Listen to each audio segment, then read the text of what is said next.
Keith, you were no, let's put it this way. You came to Charlton before you were a player and watched from the terraces, didn't you? Tell us what your earliest memories of Charlton are. I think the earliest memories were coming along with my father, seeing Stanley Matthews play here. I don't know if I saw much of the game, most of the time on his shoulders. But then I'd come along from time to time during the 50s, middle 50s. But probably the crucial time was getting to a 57-58 season when Charlton were almost getting back to the top division again after being relegated, I think, the season before. And up until then, I used to come along and watch Charlton play, but never really supported them. So when I saw the game when they played Blackburn Rovers, they had to beat Blackburn, or rather they just had a draw against Blackburn last day of the season, and they'd got back to the first division. And there was a huge crowd that day. I can't remember exactly, but huge crowd. And the disappointment afterwards was just incredible. It was like walking away from a funeral. And everyone on Charlton Station was absolutely quiet. We all got back onto the trains. And I think from that day onwards, I became a real Charlton supporter.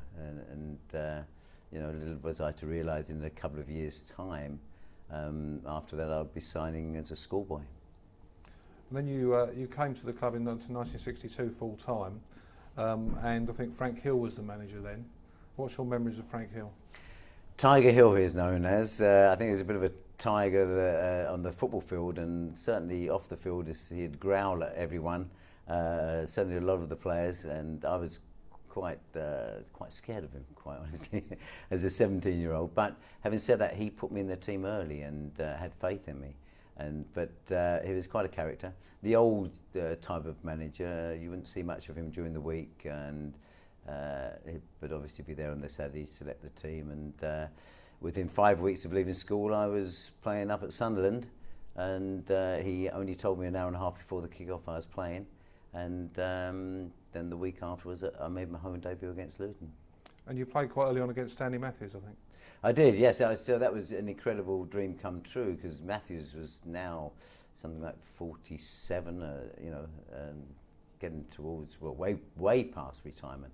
And my first experience was up at Stoke, and we lost 6-3, and he laid on about 3 goals. And then here at the Valley, I remember coming really face to face with him. Up there I didn't, but here at the Valley I thought I'd try and stop him on one of his runs, and he just, I think there's myself and Brian Kinsey about there, John Huey, we were all trying to block off one of his mazy runs, and he just left us all for dead. And it was just amazing to be on the same field as him, such a great player that you looked at as a schoolboy.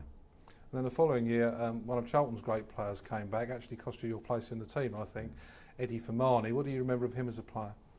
Eddie Fermani, again, it was just, I just remember him scoring some terrific goals. He played up front with Stuart Leary, then he went off to Italy. So he was a bit of a schoolboy hero of mine. And then he came back, and he was really the finished article in terms of what you'd want a striker to be. He could hold the ball up. He was good in the air. Great pair of legs he had, shoot with either foot. He just came back the finished article, the pedigree of playing in Italy, and the desire to do well, and he was phenomenal when he came back. Unfortunately, his legs were starting to tie, and the second season he was here, he didn't score as many goals. And then your second manager, of course, was Bob Stokoe, and you had quite an interesting introduction to him. To Bob, yeah. Bob was, I mean, he left me out the side a number of times, and certainly I think the first one, of course, he put my name in the record books. We were playing away at Bolton. I was expecting to start. My name was on the programme, and he called me in just before we left the hotel and said, "Oh, I'm going to play this a younger boy than myself," and I was really the kid of the side still, called Alan Campbell. Very disappointed, and you had this strangeness of getting changed, and you think, well, I'm getting changed, but I'm not going to play, and I've never experienced this before. It's just sitting on the side waiting for something to happen. And of course, lo and behold, after 11 minutes, our goalkeeper was injured, and I found myself thrown into the action. Mike Rose was the injured goalkeeper. John Huey went in goal. And unbeknown to me at the time, I was actually making history and became the first substitute. And Charlton, it's fair to say, struggled quite badly in those early years when you were here. So there were a few narrow escapes from relegation, I think. Yeah, it wasn't all down to me, but no, I mean, apart from that, the first season when Fermani came back, where we did exceptionally well, they were mainly relegation struggles. We were always in the bottom 6 or 7 and tense finishes to the season. So I was brought on that, up on the relegation fear factor, and certainly through the Stokoe regime it was very similar, and we had to do well at the back end of each season to stay in the division. So they were tough times, but enjoyable times as a player, just to be a professional footballer, going out there and being paid to actually play football was still, in those early years, just a marvellous feeling for any youngster. And how did you regard Stokoe as a manager? I quite liked Bob Stokoe as a manager, but even though he did leave me out a few times, as I was probably looking back, I was learning my trade as a player, and I was moving from an inside forward to become a winger, and I developed a game being put out on the wing, and he really put me out there to begin with, so I've got that to thank him for. But he's very passionate. He liked his teams to fight hard, and he's the most excitable manager I've seen on the side. He's in the dugout and he'd be jumping up and down, which was unusual then. The tracksuit manager was jumping up and down on the side, compared with managers of the past who would sit more sedately in the director's box with their, all suited up and their ties neatly in place. Just to jump forward a bit, of course, Bob did get his revenge. He was sacked at Charlton and he wasn't happy about that, but he did get his revenge a few years later on. Just tell us about his revenge. Yes, he did in 1972. I remember it so well. Obviously, one of the most disappointing moments have been at Charlton. So I arrived in 62. In 72, we actually were relegated. We went and we were sitting so comfortably in the league. Not a problem in the world, and we only picked up 2 points in the last 10 games. And the last game of the season, we had to go to Blackpool, and Bob Stokoe was manager. And quite rightly, he felt he'd been unfairly treated probably at Charlton, not given a real chance. And as we went out there, he made it loud and clear. He sort of said he's going to put us down. And indeed, we lost 5-0, and he had his players really geared up for the game, and they never stopped from the first minute. You would thought they were in a relegation battle. And he made no secret of his feelings afterwards as he popped his head in the dressing room, and his revenge was complete. And sadly for us, we went down and spent about 3 seasons down in the old 3rd division. Let's go back to Eddie Fermani then. Eddie, as manager, probably gave you your most enjoyable season, perhaps, or certainly the most successful season on the field. Yes, when Eddie took over, it coincided. Theo was coach. Theo Foda was coach and Eddie was the manager, and I had a couple of really exciting seasons where I was scoring goals and making goals, and we nearly got promotion, and I think it was the 68-69 season, and it was so close to making it, and unfortunately I had a few injuries that year and didn't play as often as I should have done, and perhaps looking back, if I'd been fit, it may have made that little bit of difference at the time. But Crystal Palace just beat us to it at the end of the season, which made things a little bit worse, being the local rivals. So they were good times, and Eddie did very well for the club, and with Theo and him working well with, they certainly did well, especially in the first couple of years in the late 60s period. You had some good strikers in the team at that period.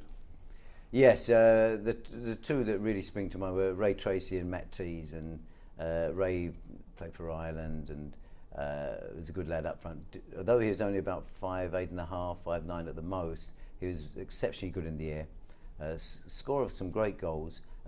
Matt Tees was probably one of the best headers of the ball that I've seen. He could hang there. He was very slightly made, but he could hang there, head the ball back to other people to score or on goal himself. And it was as brave as a lion. And as a winger, you really appreciated that any ball that you threw into the box, he was going to come onto and make something of it. So I loved those years playing with Ray and Matt up front. And of course, another thing a theme which ran through the 1960s was the sale of the better players, people like Billy Bonds and Mike Bailey. It was, and that became quite heartbreaking as the years went on. Just coming from school in those early years when Marvin Hinton was sold, and then Mike Bailey, who was a fantastic player, probably one of the best players this club has ever had. He went. Lenny Glover went. Billy Bonds went as well, and you kind of, I suppose at the time I just accepted it as part of life here at Charlton, but it eventually took its toll. So come the early 70s, I think we paid for losing those players on not an annual, but every 2 years probably one of our top players went. How we kept producing these players, I shall never know, but we did, kept producing player after player. And there was one disastrous afternoon in particular which led to Eddie Fermani being sacked. Can you remember that? Yes, that was that was at the Valley here. We lost 5-1 and 5-0. 5-0 was it? Oh, I thought we got one from someone. 5-0, you're right. And I should have remembered it because I planned a housewarming party at home, and I thought no one would turn up. But they all came along to drown the sorrows afterwards because Eddie just experimented, I think, by putting Mike Kenning at fullback to Mark Lenny Glover that day, and it didn't really come off, and everything went wrong. We lost 5-0, and Theo Foley, who then took over, had some difficult years, but did some good things for the club. Really, looking back in the long term. He did. I think Theo found it was difficult getting the winning team together to actually get a pattern to go on to win something. We were exciting. Some days we played fantastic football, great going forward, seemed to concede too many goals. But what he did do, he had a terrific eye for players, and he brought some exceptional players in, and Paddy Powell, Derek Hales, people like that came in, and Cyril Davis was another one of his good buys. So he brought the players in, but he couldn't quite find the way to get us out of the third division, because we went down to the third division under Theo. And of course your last manager was Andy Nelson, who was a character. Andy wasn't very popular with the players all the time, I think. Well, not all the time. And looking back, when you look back at periods, you understand perhaps his way of management more. He was a tough manager. What he said went. He wouldn't want any discussion about things. But what he did have was a system of play. He decided this was the way we were going to play, and no matter what, you don't deviate from that way of playing. And it was a making of certain players. I thought he really made Derek Hales in particular, and probably Mike Flanagan as well, because the way we played to their strengths, low balls into the box, near post, crosses. They knew exactly what types of balls they were getting. I found it difficult to adapt to it at times because I couldn't do what came naturally to me, and I had to sort of change my way of play. So it was a tough beginning for me with Andy Nelson, but as time went by, we kind of formed a better relationship, and I became captain for a number of years under him. And I was probably in charge of all set plays and general affairs. I think probably always one of the first names on the team sheet during that period with Andy. You left the club in 1979, came back in 1991. How did you come back to Charlton? How did that come about? Well, I'd gone to the States and then to Gillingham and Mason as manager. I'd left Mason, so Lenny Lawrence asked me to come along, have a chat with him, and he just said, do you fancy, doing a little bit of scouting while you're between jobs? I said yes. I mean, Charlton was right next door to me, always obviously a very firm place in my heart. So it was great. At that time, Gavin was in the middle of his career and playing for Newcastle. I could watch him play. And I went along, did a bit of scouting. And then in that summer, so it's just for a few months, and then the summer Lenny went. And so it changed about, and suddenly I was offered the reserve team manager's job. And I was back at the place I'd gone in a big full circle over a 30-year period. Sorry, Rick, just going to change battery. Okay. We assume, our sort of age, that everyone sort of knows the story, but there's so many that don't. Yeah. No, it's Still wide velocity, still wide? No, you can go in and out now. It's fine. Okay, when you're ready. Okay. Well, you became reserve team manager, and then you obviously team came back to the Valley, and you were quite closely involved with the first team playing SUP, and then became assistant manager. Yeah? Mm. So, how would you define your role in those years? I think I was the bit of an experienced face and voice in the background as Steve and Alan took on as two very young managers. I think they were 34 years of age at the time when they took over. So I was a few years senior, and I'd had 9 years of experience as manager myself. So I was in the background, just perhaps to help them in the early days, and any odd bits of advice, but they obviously had to make their own way as they went along. So that was my job, help produce the youngsters coming through, and also perhaps keep some of the older pros that were out the side happy playing the reserves. And I like to think during those 90s, there was a terrific team spirit about the place. A lot of fun was had, and I look back and the Cole Lee Burns, Steve Gattons, Gary Nelsons, John Bumpsters, Alan Pardew was part of it. Some really great characters we had at the club, and a lot of fun, and they were important years because we were holding our own in and doing very well in the old second division, and which would then become the first division, I suppose, in the mid-90s. So it was a rewarding time for me, and it was especially good to be back at Charlton and back to where I started. And in those days, there wasn't much money around, which is a bit of a contrast with how things have turned around after 1998. Yes, and those players who played during the mid-90s, early 90s to mid-90s, when we started off at West Ham, we'd come from Crystal Palace, West Ham, the Porter Cabins here. I look at those players, and we used to have some real different fun games going on about the place, and we used to do the yellow jersey on a Friday, and everyone was level-headed, and no one was felt that they were a star at the club. And even those who were probably stars, like Robert Lee and Scott Minto was doing particularly well. Lee Bowyer came through, and players like this, but they were just one of the lads all the time, and everyone was on the same sort of footing, and it was terrific in that way. But they built the platform for what happened in 1998. And now one of the other differences is that there are a lot of foreign players here. That's a big change from the earlier days of your career. Yes, of course. It was unheard of. I mean, going back to my early career, then there would be South Africans. We had a few foreigners in terms of Scotsmen and Scotsmen, Welshmen, Irish.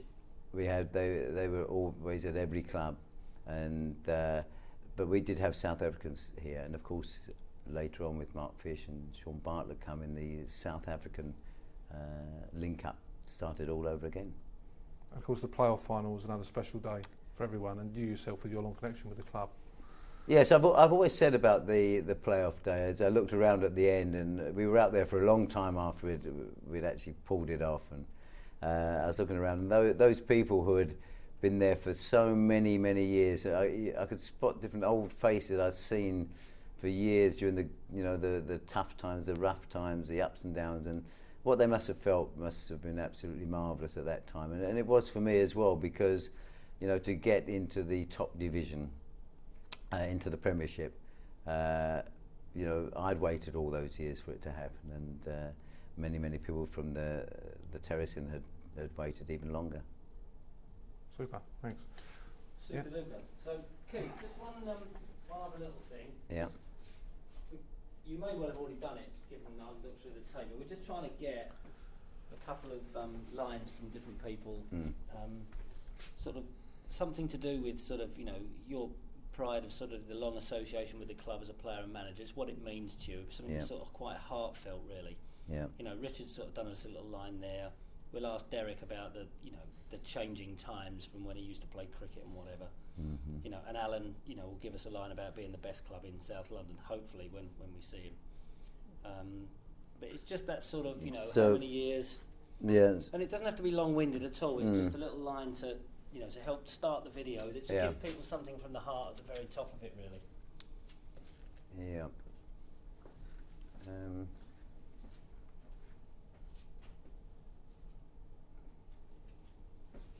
even if it's sort of, I consider myself fortunate to have been Yeah. a player and to have been associated with this football club for so long, and fantastic.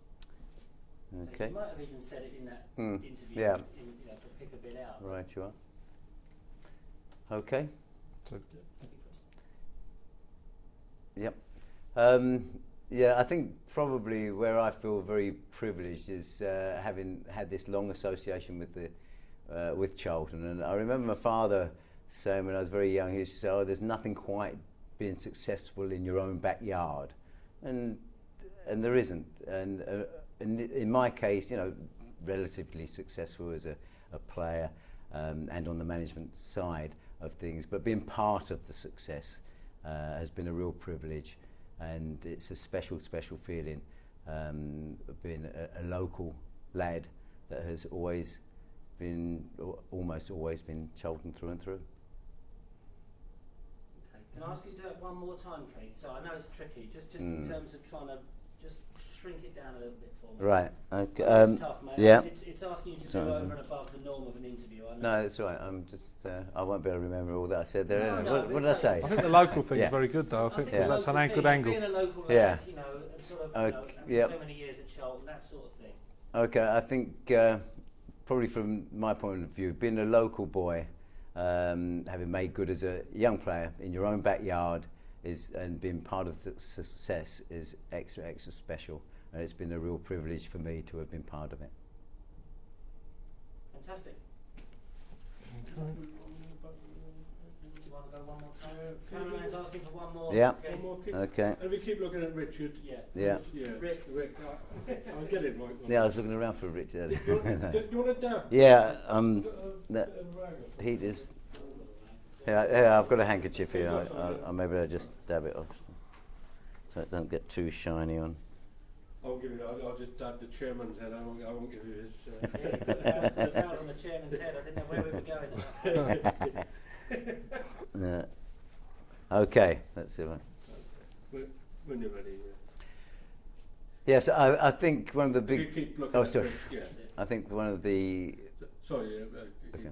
Give it 2 seconds and then Yeah. go from a nice quiet. Okay. One of the great things from my point of view is having been a local lad that made good as a footballer and having been part of this success of Charlton Athletic through a 40-year period has been a real privilege for me. Perfect. Good. Happy? Absolutely. Good.